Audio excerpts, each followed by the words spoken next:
ارشاد فرمایا تھا کہ جبریل، اللہ نے مجھے بہت بڑی شانوں سے نوازا ہے، بڑی عزت دی ہے کہ رات کے تھوڑے سے حصے میں سبحان الذی اسری بعبدہ لیلا من المسجد الحرام الی المسجد الاقصی، رات کے تھوڑے سے حصے میں مسجد حرام سے مسجد اقصی اور پھر آسمانوں کی سیر، یہ بہت بڑی بات ہے، لیکن بڑی عظمت ہے، بڑی عزت ہے۔ لیکن اللہ کے نبی نے فرمایا یا جبریل ان قومی یتہمونی ولا یصدقونی، اے جبریل جب یہ بات میں اپنی قوم کو بتاؤں گا نا، کیونکہ یہ وہ بات ہے جو عقل میں آنے والی تو ہے نہیں، یہ تو وہ بات ہے جو مومن ہے نا، مومن ایمان رکھنے والے ہیں، انہوں نے کہا لبیک، جس طرح اللہ فرما رہا ہے، اللہ کا نبی فرما رہا ہے یہ حق اور سچ ہے، لیکن اللہ کے نبی نے فرمایا جبریل ایک بات ہے، مجھے یہ بات کھٹک رہی ہے، ان قومی یتہمونی ولا یصدقونی، جب یہ بات کہ میں حرم سے بیت المقدس سے گیا، آسمانوں کی طرف گیا، رات کے تھوڑے سے حصے میں مجھے رب نے یہ سیر کروائی، جب یہ بات میں اپنی قوم کو بتاؤں گا نا، انہوں نے میری بات ماننی نہیں ہے بلکہ الٹا تہمت لگا دینی ہے کہ یہ تو جھوٹ ہے۔ تو جبریل امین نے پتہ کیا عرض کیا؟ اس وقت بھی دنیا میں بہت سارے لوگ موجود تھے، مکہ مکرمہ میں بھی تھے، حرم پاک میں بھی تھے، کعبہ شریف کے صحن میں بیٹھنے والے لوگ بھی موجود تھے، لیکن جبریل امین نے عرض کیا اے اللہ کے نبی آپ پریشان نہ ہوں، ان اتہمک قومک فإن ابا بکر یصدقک وہو صدیق، اے اللہ کے نبی آپ پریشان نہ ہوں، اگر ساری قوم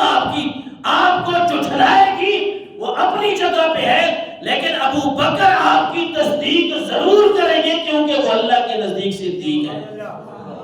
وہ سچے ہیں۔ پھر ہوا بھی یہ مستدرک کی حدیث ہے نا، مستدرک شریف کی حدیث مبارکہ ہے 4458 نمبر پہ، پھر ہوا بھی یہی کہ اللہ کے نبی صلی اللہ علیہ وسلم ام المومنین حضرت عائشہ فرماتی ہیں کہ آپ صلی اللہ علیہ وسلم صبح نا لما اسری بالنبی الی المسجد الاقصی اصبح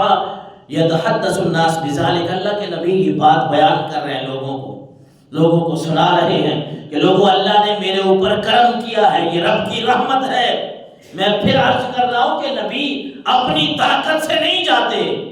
اپنی ذاتی ان کے پاس ذاتی علم نہیں ہوتا، بلکہ رب ان کو دیتا ہی اتنا ہے جس کی انتہا اور جس کا کنارہ ہی نہیں ہوتا۔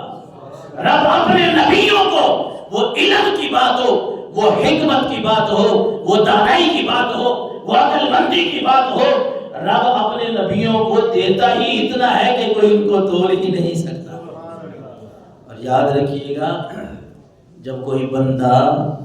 نبیوں کی کسی بھی صفت کو، اچھی صفت کو تولنے لگ جائے پھر اس کے ایمان میں شک پڑ جاتا ہے۔ کوئی بندہ تولنے لگ جائے کہ نبی کے پاس علم کتنا ہے،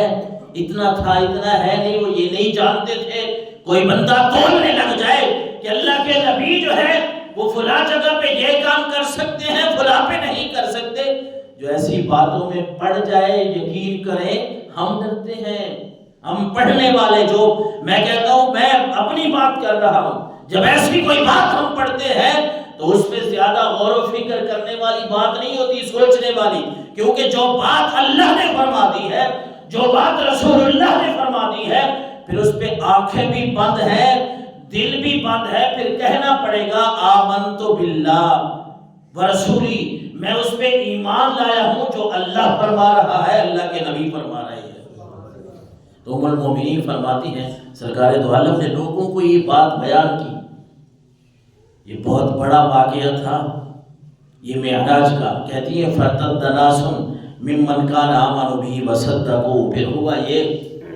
کہ بہت سارے لوگ جو ایمان لا چکے تھے وہ بھی اس واقعہ کو سن کے مرتد ہو گئے۔ اللہ اکبر، اتنا بڑا واقعہ کہ کوئی کہے کہ میں حرم سے، مسجد حرام سے، بیت اللہ سے مسجد اقصی تک گیا، پھر آسمانوں کی سیر کی، بات تو یہ اللہ کے نبی کی تھی، بات رب کے قرآن کی تھی، لیکن جنہوں نے عقل کے گھوڑے دوڑائے نا، یہ کیسے ہو سکتا ہے یار، یہ رات کے تھوڑے سے حصے میں یہ کیسی باتیں ہیں؟ جس طرح ہم کہتے ہیں لوگ عام عام محفلوں میں بیٹھ کے یہ بات کر دیتے ہیں۔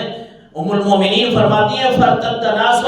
مِّمَّنْ كَانَ آمَنُوا بِهِ وَصَدَّقُوهُ، جو ایمان لا چکے تھے، تصدیق کر چکے تھے، اس واقعے کی وجہ سے کچھ لوگ ایسے بھی تھے جو مرتد ہو گئے۔ یہ حدیث کے الفاظ ہے۔ اور پھر کہتے ہیں وَسَعَىٰ رِجَالٌ مِّنَ الْمُشْرِكِينَ إِلَىٰ أَبِي بَكْرٍ، اور کچھ مشرکین ایسے تھے جو ابو بکر کے پاس چلے گئے، کیونکہ جب آپ صلی اللہ علیہ وسلم یہ واقعہ سنا رہے ہیں نا، اس وقت حضرت ابو بکر بیٹھے نہیں ہیں، تو کچھ مشرکین نے اس موقع کو غنیمت سمجھا کہ ابو بکر کے پاس جائیں، انہیں یہ بات بتائیں۔ جب وہ اتنی بات سنیں گے تو حیران رہ جائیں گے، ششدر رہ جائیں گے، ہائے یہ کیسی بات ہے، میرے نبی نے، میرے ساتھی نے، میرے دوست نے یہ کیسی بات کہہ دی، ان باتوں میں پڑ جائیں گے۔ مشرکین کا یہ خیال تھا۔ لیکن جب مشرکین حضرت ابو بکر کے پاس پہنچے نا، تو انہوں نے کہا حل لک الی صاحبک یزعم انہ اسری بہ اللیل الی بیت المقدس، ارے آپ کو پتہ ہے ابو بکر آپ کے دوست کیا کہہ رہے ہیں؟ وہ تو کہہ رہے ہیں کہ میں رات کے تھوڑے سے حصے میں مسجد حرام سے مسجد اقصیٰ گیا ہوں۔ تو حضرت ابو بکر صدیق، جس طرح انہوں نے سوچا تھا کہ یہ تو بڑی واقعہ ہے، بڑی بات ہے، یہ کیسے ہو سکتا ہے، ایسی باتیں کریں گے، لیکن حضرت ابو بکر نے فرمایا وقال ذالک، کیا یہ بتاؤ کہ میرے نبی نے، میرے دوست نے یہ فرمایا ہے، یہ بات انہی کی ہے؟ تو انہوں نے کہا نعم، ہاں انہوں نے کہا ہے۔ حضرت ابو بکر نے کہا لئن قال ذالک لقد صدق، اگر میرے نبی نے فرمایا تو پھر تو پکا سچ ہے، پھر تو سچ ہے، اس میں کوئی دوسری رائے نہیں ہے۔ بلکہ وہ کہنے لگے اب تصدقہ انہ ذهب اللیل الی بیت المقدس وجاء قبل یصبح، یار اب کیسی بات کر رہے ہیں ابو بکر، ایسی بات کہ ایک آدمی کہہ رہا ہے کہ میں رات کے تھوڑے سے حصے میں فلاں جگہ پہ گیا ہوں، وہ ہزاروں کلومیٹر ہے، میں وہاں سے صبح سے پہلے واپس بھی آ گیا ہوں، کیا آپ اس بات کی تصدیق کر رہے ہیں؟ تو حضرت ابو بکر نے کہا نعم، بڑا زبردست جواب دیا، صرف ہاں کے ساتھ نہیں بلکہ کہا انی لاصدقہ فی ما هو ابعد من ذلک، اصدقہ فی خبر السماء فی غدوۃ او راحۃ، کہ لوگوں تم کیسی باتیں کرنے لگے ہو ابو بکر کے سامنے، میں تو ان کی بڑی دور کی باتیں، صبح شام جو وہ آسمان اور زمین کی باتیں، اللہ کی باتیں ہمیں سناتے ہیں، میں ان کی تصدیق کرتا ہوں، یہ واقعہ تو بہت چھوٹا سا ہے۔ نعرہ تکبیر، نعرہ